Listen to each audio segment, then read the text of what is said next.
네, 안녕하세요. 오독입니다. 네, 오늘은 좀 영상을 좀 길 거예요. 제가 여러 가지 설명도 드리고, 저 초보자 분들이나, 좀 하셨던 분들도 좀 보시면, 듣고 이해하시면은 도움이 되실 겁니다. 근데 오늘 좀 자막을 시간이 되면 만들고 안 될 수 있지만, 만약 자막이 없으면 좀 귀를 기울여서 잘 들어주세요. 제가 1파 이후에 이 반등이 시작된다고 했죠. 그래서 올라갈 때 여러분들이 상승 추세로 전환되는 거냐라고 여쭤보셨을 때 저는 아직 상승 추세 전환은 이르다. 아직 하락 추세 안에 있고 이 추세 안에 들어왔을 때 오고 나서 여기를 지지하고 다시 올라가서 이 추세 안에 들어온다면 적어도 0.618 되돌림을 하고 나서 다시 조정이 왔을 때 이 라인을 지키면서 간다고 하는 경우에만 다시 상승 추세를 볼 수 있다. 라고 말씀을 드렸어요. 하지만 거기서 이제 이 추세적으로 주봉이 마지막 그 큰 하락에서 의미 있는 밑꼬리 음봉을 만들고 그 다음 주에 양봉을 만든 다음에 그 다음에 이제 양봉을 만들어야 어느 정도 상승 추세가 전환될 계기가 된다 라고 말씀을 드렸어요. 하지만 만드는 것처럼 했지만 수요일부터 다시 꼬꾸라져 내려왔죠. 그러면은 지금 아직까지는 상승 전환이 아예 된 게 아니다. 그렇다고 해서 지금 이제 여러분들이 걱정하는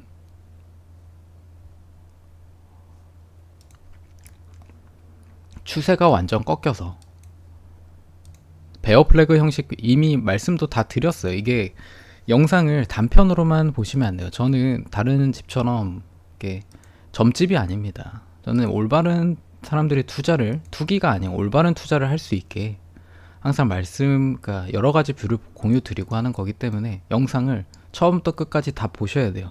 이게 영상을 보다 보면은 자기가 보고 싶은 것만 보게 되거든요. 상승을 바라보는 사람은 상승 얘기하는 것만 바라보게 되고, 하락을 들고 있는 사람은 하락에 관련된 영상만 보려고 해요. 하지만 그거는 투기입니다. 자기가 그냥 뷰에 맞춰서. 그래서 우리는 객관적으로 시장을 바라봐야 해요. 제가 뒤에 계속 말씀을 드릴 건데 어떤 식으로 투자를 하는 게 맞는지 말씀드릴 건데 끝까지 들어주세요. 그래서 지금 이 3파가 강한 3파가 나가게 되면 1대1의 비율보다 더 올라가야 된다. 하지만 1대1이 만족했을 때 3파가 끝날 수 있다. 하지만 여기서 이 상승 추세의 끝단이기도 하고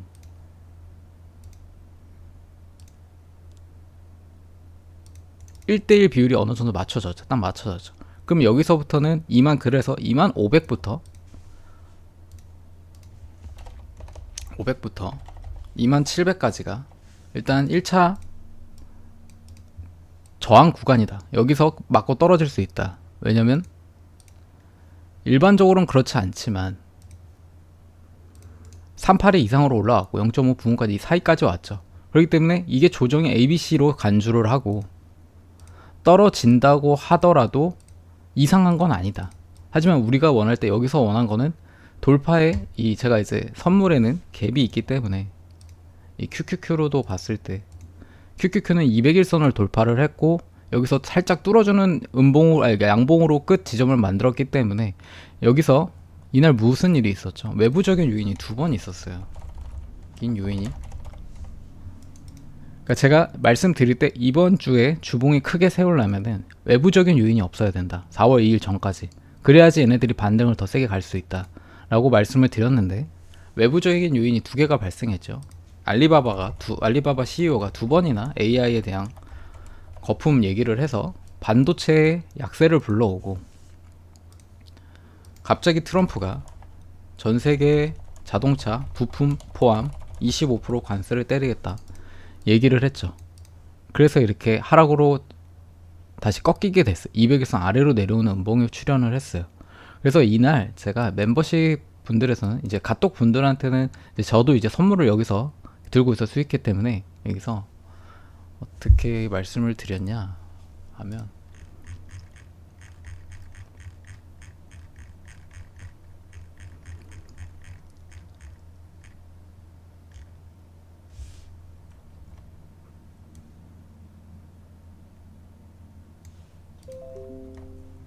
자, 이 카톡 우리 그 텔레그램에서 했는데 이때 떨어질 때, 그러니까 2250 근처에 했을 때, 2250이 그때 200일선 근처였거든. 왔을 때 기준 잡고 200을 기준으로 2300 위로 올라와서 다시 1시간 본봉, 2시간 봉으로 지지를 받는다면, 들고 가고 떨어진다면, 보여드릴게요. 자, 시간봉으로 보죠. 자, 2250 예를 들어서, 이건 예입니다. 자, 이때 시간봉으로 지지를 해요. 여기서 하고 올라가면은 들고 가고, 떨어지면은 이마쌤 부분을 그냥 손절을, 그냥 홀딩, 그러니까 뭐야, 지지하는 게 확인이 안 되면 그냥 나오라고 말씀을 드렸어요. 그래서 일단 이 깨졌으니까, 그리고 이 다음 날도 QQQ, 제가 이제 멤버십 분들한테 이제 QQQ 480 기준으로 이 910에서 50 사이죠. 19,950. 여기가 이제 풋월이 걸려 있으니까 여기 기준으로 21,150, 100에서 150을 지지하고 올라가는 거 아니면 여기서 그냥 이익 수련하고서 그냥 내비둬라라고 말씀을 드렸어요. 그러니까 이제 이런 거는 제가 이제 기준을 잡아 드릴 수 있는 게, 이제 제가 이제 영상이나 이렇게 매일매일 할 수가 없으니까 이제 그 분들한테 이제 말씀을 드리는 건데, 그러니까 이게 왜냐면은 이게 지지를 해주고 올라가 줘야 다시 추세가 전환될 수 있는데, 다시 깨버리면 그냥 빨리 빠져나오는 게 낫습니다. 왜냐면 지금 추세가 하락 추세니까, 추세가 이제 바뀐 상황이니까. 올라가는 추세랑 반대 추세에 영매매할 때는 못 올라간다 싶으면은 쳐내야 됩니다. 그러니까 이제 그런 식으로 말씀을 드리는데, 그래서 이제 다시 원점으로 돌아오면 외부적인 요인으로 인해서 떨어지게 됐어요. 그리고 심지어 어제 떨어질 때 여기서도 반등을 목요일에 이만큼밖에 못 주고 다시 이만큼 떨어졌죠. ABC 형태로. C파는 C파에서 하락할 때 어디에서 가장 크게 떨어지죠? 이 추세 하단이 깨지니까, 어제 그 멤버십에서 공유 드렸을 때 풋월이 478로 내려왔죠. 원래 480이었는데 478이고 이 아래에 없잖아요. 그 아래에는 그 지지선이 없었기 때문에 여기가 깨지니까 바로 이렇게 크게 급락을 한 겁니다. 그러고 나서 어디에서 지지해 줄까 봤지만 지지대가 없으니까 계속 흘러내린 거고요. 지금 이제 제가 보여드릴 건데, 나스닥도 어제 19,800이 지지되었어요. 근데 그게 무너지니까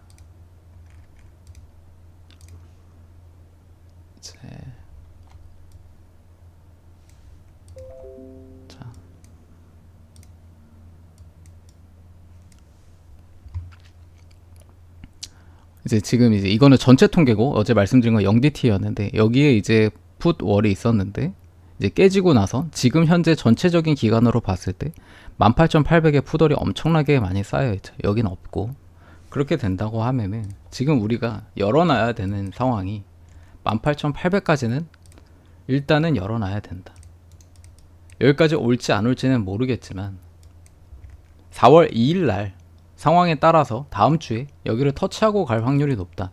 그럼 이 18,800은 아까 그 양을 봐주셨겠지만 쉽게 깨질 자리는 아니다 라는 걸 인지할 수 있는 겁니다. 그러고 나서 이제 지금 파동이 진행되고 있는데, 지금 여기서 이제 바로 또 빠질 것이냐, 그러면 S&P를 보게 됩니다. S&P를 보겠습니다. S&P가 지금 큰 문제가, 지금 주봉 빗각을 제가 여기 그려둔 거 있죠.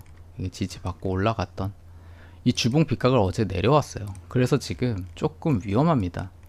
그래서 내일은 이 S&P가 아마 여기 다시 주봉 올라오는 이 윗꼬리를 살짝 만들어서 5,650에서 한 5,600 사이에서 일단 하루를 보낼 확률이 높아요. 여기서 내일은 추가 엄청 크게 급락하기보다는 조금 이제 관세 전에 숨 고르기가 들어갈 확률이 높아요. 그래서 옵션표를 보면 지금 어제 이제 장 마감 위치가 5,623이죠. 5,600에 5,590에서 5,600에 엄청난 풋월이 제일 많이 쌓여 있어요. 그럼 일단 5,600은 지지대가 된다. S&P 기준. 그리고 S&P는 아직 이만큼의 2% 정도의 텀이 남아있고요. 그래서 이 지지대가 된다. 근데 이게 만약에 붕괴될 시에는 이 하단인 5,500까지 오겠죠. 이 5,500에다가 푸드월이 있으니까 그 다음 지지대가 이렇게 내려가지만 여기는 그나마 그 많기 때문에 저항을 계속 받으면 지지를 계속 받으면서 버텨줄 수 있다. 이렇게 계산을 할 수 있는 겁니다.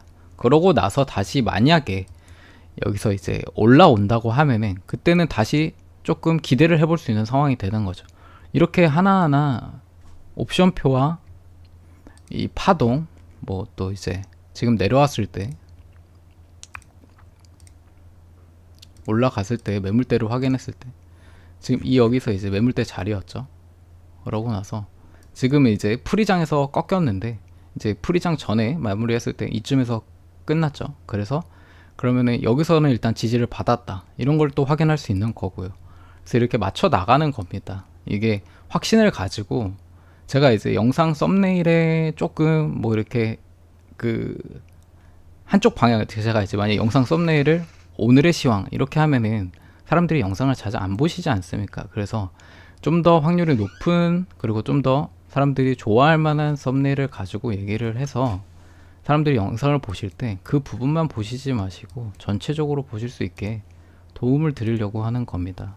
그래서 제가 이 떨어지는 가능성에 대해서도 이미 멤버십 분들에게 계속 말씀을 드렸어요. 어제도 여기 지켜야 되는 부분들 얘기해 드리고 이 임펄스 파동이 이 19,600을 깨지는 순간 임펄스의 파동은 아예 깨진다.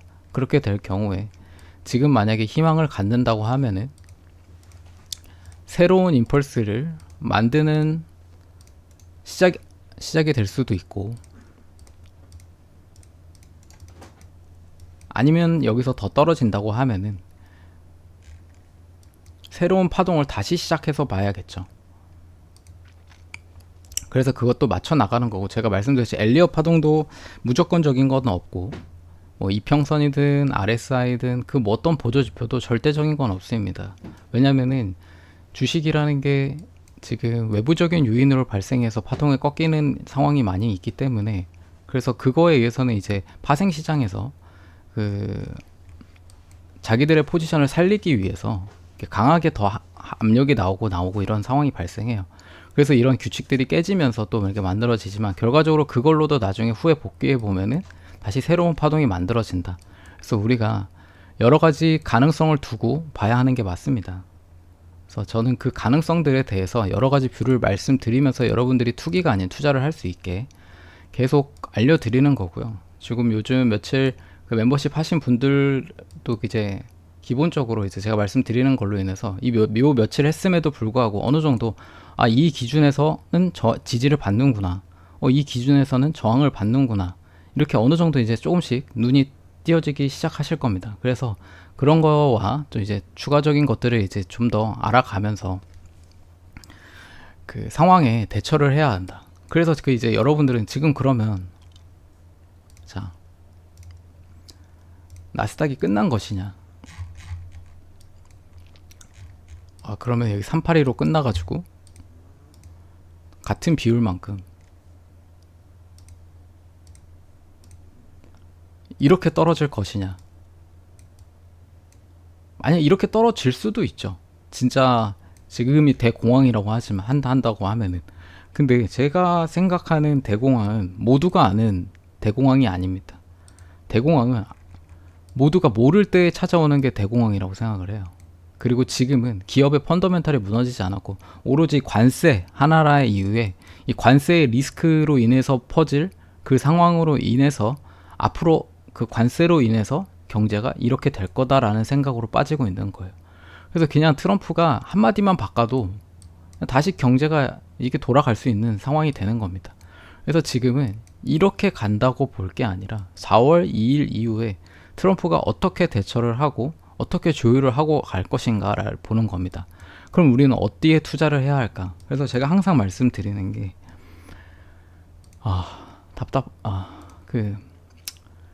이제 웬만하면 저는 중소형주 안 한다고 말씀드렸잖아요. 구독자분들이 이제 다른 그 유튜버 보시다가 이제 물려서 제가 이제 그 말씀을 드리지만 미국은 저희가 이제 일반 투자자 아닙니까? 근데 트레이딩 제가 이제 기준을 매일매일 트레이딩을 하시는 분들, 그리고 지금 이 정도에서 물려서 내려오신 분들, 지금 아니면 새로 자본을 들고 가시는 분들, 자, 여러 가지의 지금 투자자분들이 계세요. 근데 제가 각자 모두에 맞춰서 하나하나씩 다 설명드릴 수가 없어요. 그래서 저는 그냥 일반적으로 평균 투자자라고 했을 때 평균적으로 걸리는 상황을 전체적으로 두고 말씀을 드리는 거예요. 일반적으로 투자자면 저도 어느 정도 물렸잖아요. 아래에서 잠선다고 했지만. 그래서 일반적인 투자자들은 이 시장에서 물릴 수밖에 없다. 그래서 특히 지금은 사람들이 단순 첫 번째 폭락에서 여기서 손절을 하지 않는다. 잠시만요.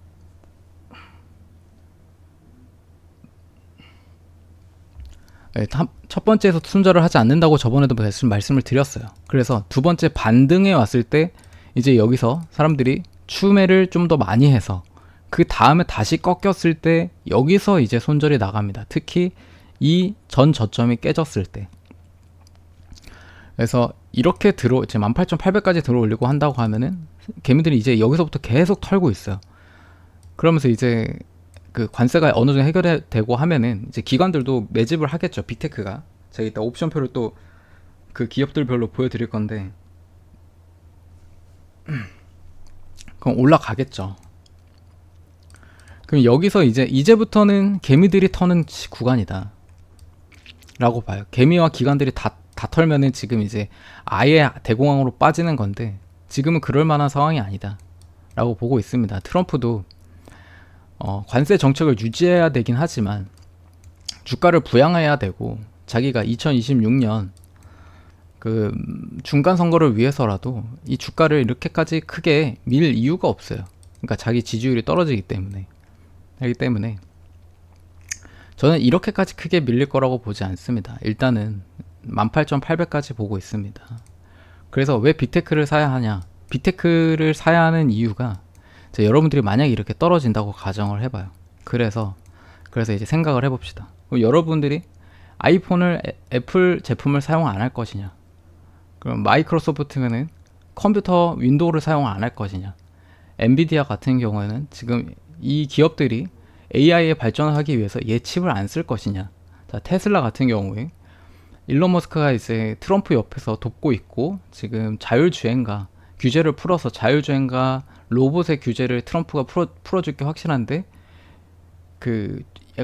이것을 그러니까 이 주식을 사지 않을 것인가? 그리고 구글은 여러분이 인터넷을 쓰는데 구글 크롬을 안 쓰고 다른 걸 쓰거나 이제 클라우드 사업에서 기업들이 이 클라우드 사업을 안 할 것인가? 아마존은 미국에서 가장 큰 그 배송 회사인데 우리나라 같으면 쿠팡이죠. 이제 쿠팡같이 쿠팡을 안 쓸 것이냐? 그리고 제일 큰 클라우드 회사이기도 하고 메타 같은 경우에는 이제 인스타그램이나 이제 SNS죠. 여러분들이 떨어진다고 해서 SNS를 안 쓴 것인가? 이런 거를 생각해 보세요. 그래서 빅테크는 떨어지더라도 결과적으로 수요가 남아있고 사람들이 안 쓸 수 없는 기업이다. 그래서 이 빅테크가 중요한 겁니다. 사람들이 빅테크를 판다 당연히 고점, 그러니까 이제 어느 정도 기업 밸류에 고평가가 됐으니까 떨어지지만 어느 정도 이상부터는 다시 얘네들이 이 정도면은 저평가네 하고서 기업들도 엄청나게 매수가 들어올 거예요. 그래서 얘네들을 빅테크 위주로 투자를 하고 이 투자를 할 때 항상 분할로 들어가야 된다는 게 어느 정도 일정량 이상 올라온 상태죠. 그리고 제가 대파동 관련해서 말씀을 드릴 때 이미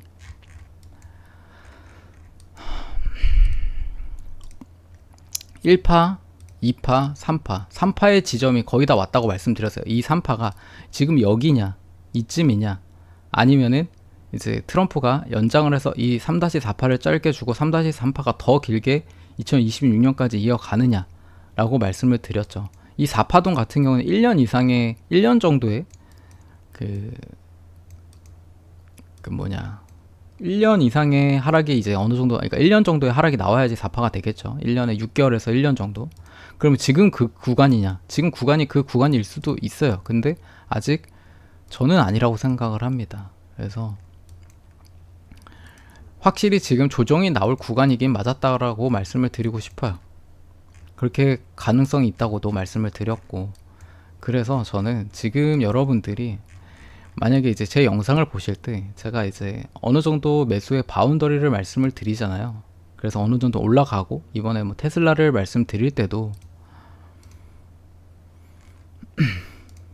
만약에 이제 250을 돌파해서 3파의 상승이 나갈 때 270을 뚫으려면 288까지 가지고 있다. 그럼 여러분이 288에서는 부분 익절을 하고 뭐 270에서도 부분 익절을 했을 수도 있고 이런 식으로 자기가 이제 맞춰 나가야 되고 다시 이제 떨어질 때 어디에서 매집을 해야 될까라는 생각을 해야 됩니다.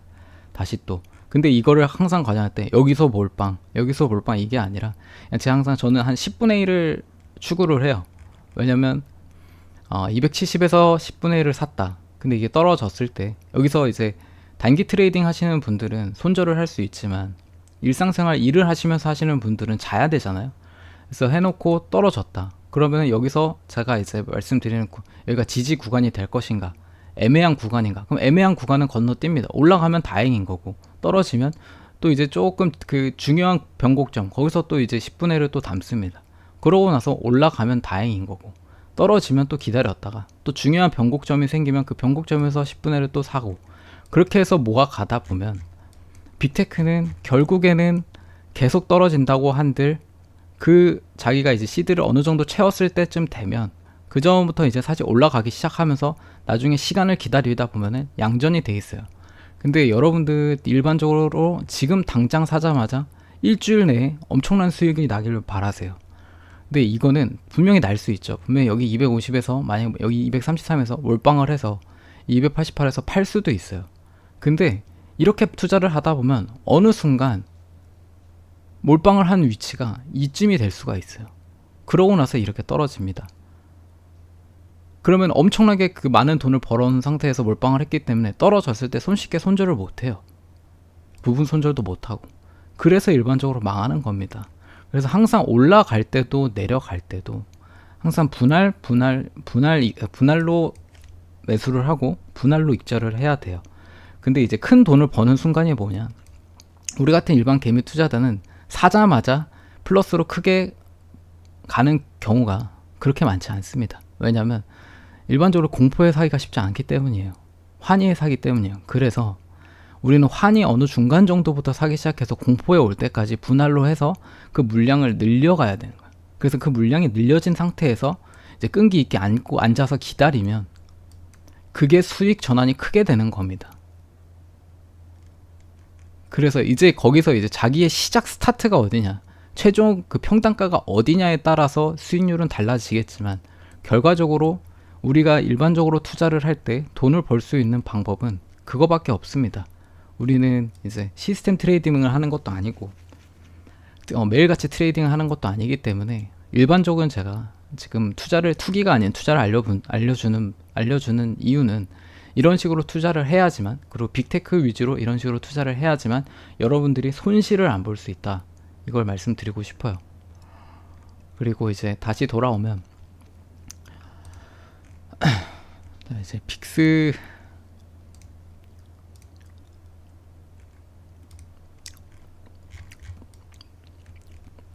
빅스가 현재 21.5까지 왔어요. 근데 빅스 제가 옵션 값을 보여드렸을 때 지금 여기가 이제 콜 저항입니다.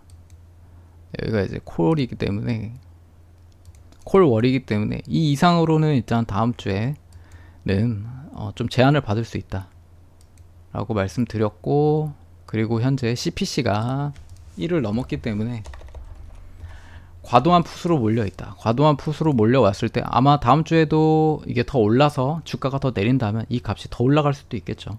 그렇게 되면 거기가 이제 다시 찐 저점이 될 확률이 높아진다 라고 보시면 되겠고, 현재 CTA 포지션인데 아직 약세예요. 저가 있어요. 보면은 어제 이게 떨어짐으로써 양의 값으로 도전을 하려다가 다시 떨어졌더라고요. 그래서 아직까지는 이 기관 이 시스템 트레이딩 하는 이 파생시장 펀드 회사들이 아직은 주식을 완전 좋게 보고 있지 않다. 여기 보시면 7월달 저점일 때도 약간 0에서 떨어진 정도였지, 아직 0의 음값으로 올라갈 때는 양값에 있었단 말이에요. 그래서 확실하게 전환됐을 때는 이 양값으로 돌아왔을 때 조금씩 전환될 확률이 높다. 그래서 지금은 같이 매도를 하고 있다. 개인가. 그렇지만 어느 순간부터는 기관에서 매수가 확실히 들어올 것이라고 생각을 하고 있습니다. 그리고 이제 우리가 이제 그러면 이제 설명은 다 됐으니까 다음 주 어떻게 봐야 할지 말씀드리겠습니다. 아까 다시 설명드릴게요. S&P랑 옵션표 같이 보여드리면서 다음 주 이제 이건 전체 옵션표예요. 이제 다음 주 이제 제가 뒤에는 또 잠시만요.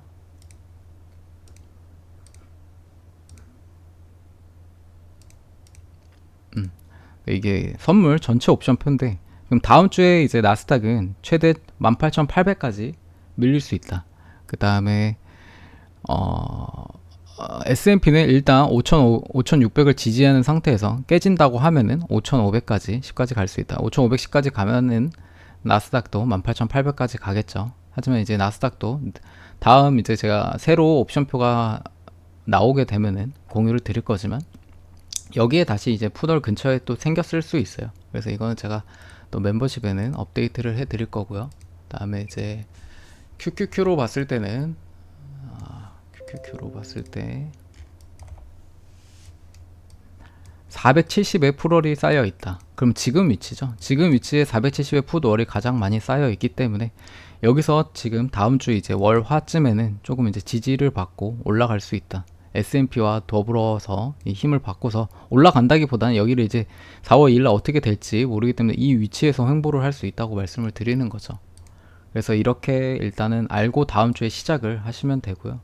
이제 간단하게 개별주 몇 개만 봐드리면 이제 테슬라 같은 경우에 어떻게 진행이 될까 보시면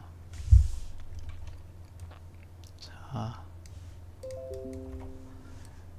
그나마 이제 테슬라는 콜옵션도 아직 유난히 많이 있어요. 그래서 300에 있는데 이 300을 결과적으로 찍지를 못했죠. 그래서 지금 현재는 다음 주에 여기에 객스 값들이 273 여기 중간중간에 있었는데 깨고 263까지 내려온 다음에 여기서 마무리를 했기 때문에 다음 주에 250까지 터치할 수 있다라고 보시면 되겠습니다.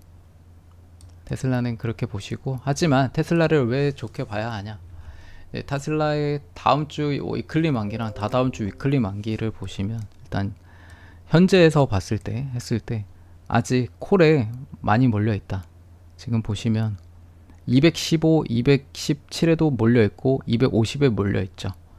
하지만 지금 250을 찍고 이 풋 옵션을 어느 정도 소화한다고 해서 다시 여기를 지지를 하고 올라간다고 하면은, 테슬라가 이 부분을 지지하고 올라간다고 하면은 250 부분 이 라인을 지지한다고 올라간다고 하면 다시 한번 이 300을 위에 올라가는 모양으로 바뀔 수 있다 라고 생각을 하시면 되겠죠. 그러면은 지금 당장 테슬라는 250이 오기 전까지는 무언가를 할 필요가 없다라고 보시면 되겠죠. 확실하게 여기가 이제 지지선이니까, 지지선과 옵션이 만나는 구간이니까요. 그리고 다음에 엔비디아를 보면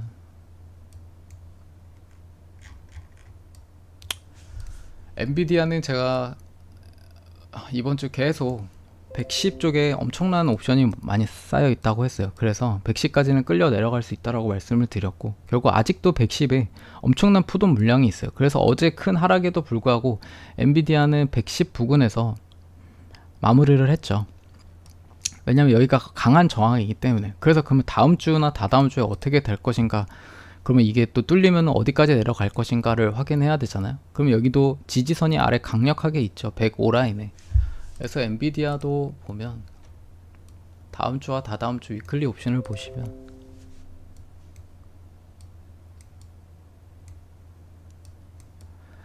다음 주 일단 위클리 옵션은 120에 아직도 올라갈 수 있는 텀이 있고요. 110에 쌓여 있고, 그 다음에 105에 있습니다. 이 105의 위치가 어디죠? 이 장기 빗각 자리죠. 그래서 여기까지 만약에 이제 전체적으로 지수가 밀린다면 엔비디아도 버틸 수가 없어요. 같이 뚫려서 내려갈 수밖에 없습니다. 그래서 만약에 떨어진다면 105까지도 올 수 있겠다 염두에 두시고, 하지만 그 다음 주에도 110의 풋월이 많이 있죠. 그래서 이 떨어지고 나서 110으로 다시 올라올 수 있다. 그러고 그쵸. 그렇게 보고 나서 다시 그 다음에 옵션까지 어떻게 변하냐에 따라서 다시 올라갈 수 있는지 확인을 해야 된다. 그래서 지금 이제 제가 영상을 찍을 때 엔비디아가 산파 값이 강하게 나갈 수 있다라고 말씀을 드렸었어요.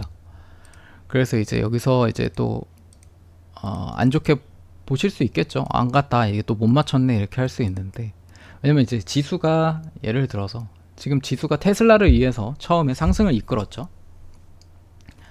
테슬라가 이 초반에 상승을 이끌었습니다. 그러고 나서 얘가 이 0.38을 돌파하고 이 라인을 돌파하기 위해선 누군가 더 강한 힘으로 38을 밀어줘야 돼요. 그렇기 때문에 제가 엔비디아가 이제 AI에 대한 그런 외부적인 요인이 없었으면 엔비디아가 다시 한번 이 38을 나가면서 그 포텐셜을 이어갈 수 있었다. 그렇게 되면은 반등의 세기가 우리가 생각했던 이 부근이 아니라 이 2700, 800을 넘어서 21000까지도 갈 수 있었다. 그러니까 이거를 뭘로 만들 것이냐, 이런 것도 생각을 해보셔야 되는 거죠. 만약 올라갔을 경우에 누가 만들 것인가. 근데 결과적으로는 못 갔으니까 아쉽게 된 거죠. 하지만 자, 예를 들어서 이 119분에서 올라갈 줄 알고 만약에 10분의 1을 들어갔어요. 그러고 나서 115 부근에 지지대가 확실히 있었으니까, 그럼 115까지 왔을 때 아직 ABC 안에 있으니까 여기서 10분의 1을 또 들어갔어요. 그러고 나서 지금 이제 110 부근에 왔을 때 강한 지지선이니까 10분의 1을 들어갔어요. 그러면 초반에 들어가신 분들은 분할 매집이 10분의 3이 된 거예요. 그럼 10분의 3이 됐기 때문에 아직 총알도 많이 남아있고, 이 105 부근에서는 여기서는 사지 않는 게 좋습니다. 왜냐면 이 부분까지 왔다는 건 깨질 수도 있으니까. 마지막 저항선에서는 웬만해서는 일단은 기다린다, 지지받고 올라가는지 확인을 하고 나서 나중에 바뀌었을 때 추세를 확인하고 사는 게 낫다. 그래서 항상 이렇게 분할로 하면은 결과적으로는 여러분들이 지금 그 주식을 사시는 분들도 조금씩 매집을 해나가는 게, 빅테크 위주로 매집을 해나가는 게 좋습니다. 제가 어떤 빅테크를 사는 게 그나마 괜찮은지는 알려드리고 있어요. 그래서 그 기업을 사두고 계속 모아가다 보면은 결과적으로는 수익을 보시게 될 거다라고 말씀을 드리고 싶습니다. 그래서 지금 제 채널을 다른 유튜버처럼 점집이라고 보시면 안 돼요. 그냥 하루하루 일일 맞췄네 틀렸네 저는 이렇게 갑니다 뭐 이렇게 갑니다 라고 보시지 마시고, 제 채널은 여러분들이 투기가 아닌 투자를 할 수 있고, 어떻게 매매를 할 때 내가 어느 부분에서 매수를 하는 게 맞고 어느 부분에서 매도를 하는 게 맞고, 내가 손절을 하고 싶다면 어느 부분에서 손절을 할 수 있는 게 좋은지, 그런 거를 스스로 판단을 할 수 있게 방향과 그 옵션표와 매물대와 이런 걸 다 계산을 해보면서 이 위치들을 알려드리면서, 제가 이때 이렇게 사라 뭐 이렇게 무조건 사야 된다 이런 식으로 얘기를 하지 않습니다. 그런 거는 이제 그거를 보고 스스로 판단하실 수 있는 능력을 길러 드리려고 하는 거예요. 그리고 그 능력을 하면서도 결과적으로 수익을 보려면 빅테크 위주로 투자를 해야 된다 라고 말씀을 드리고 싶습니다. 그리고 마지막으로 또 이렇게 찍다 보니까 기는데 속스도 보겠습니다. 자, 속스 지금 이 기술주의 가장 큰 약세를 만든 게 반도체예요. 반도체가 힘이 없으니까, AI 자체가 반도체잖아요. 근데 반도체가 힘이 없으니까 AI 빅테크도 계속 힘을 잃고 있는 겁니다. 그래서 제가 이제 ABC 이렇게 말씀드리고 이만큼 아직 더 빠질 수 있다고 말씀을 드렸죠. 그래서 이제 속스에 엄청 물려 계신 분들 계실 거 아니에요.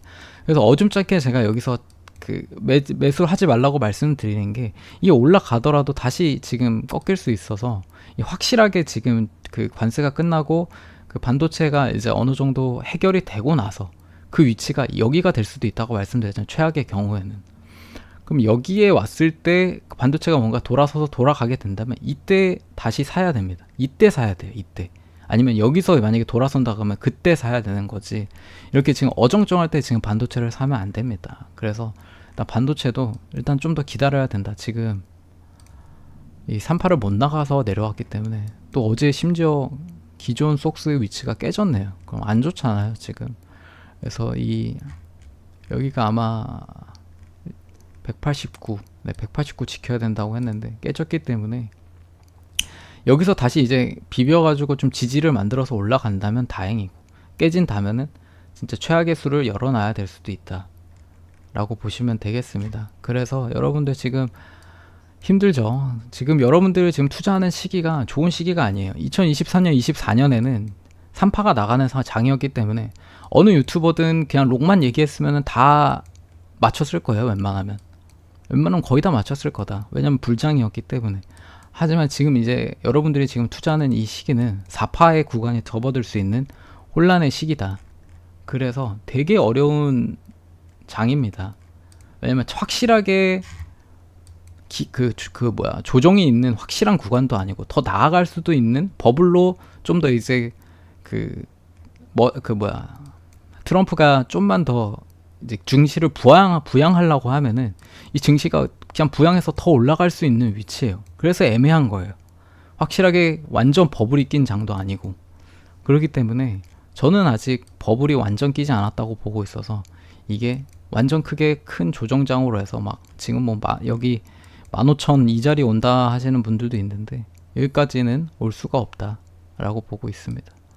그래서 일단 이렇게 보시고 조금씩 또 이제 다음 주에 갈피가 이제 점점 나오잖아요. 아마 다음 달 이내면 이 증시가 어느 정도 갈피를 잡을 겁니다. 틀 거면 확실하게 틀고 떨어질 거면 확실하게 떨어지고, 그러고 나서 관세에 대한 후폭풍은 제가 볼 때는 일단 올라갔다가 나중에 그 후폭풍이 맞을 때 있으면 그때 진짜 대공황이 오는 거죠. 크게 보면. 그래서 그렇게 봐주시면 되고, 일단 제 유튜버를 보시는 분들은 그 점집이라고 생각하지 마시고 여러 가지 확률로 인해서 스스로 판단할 수 있는 뷰를 기를 수 있는 유튜버라고 생각해 주시면 되겠습니다. 네, 오늘 말이 길었죠. 네, 긴 시간 들어주셔서 감사합니다.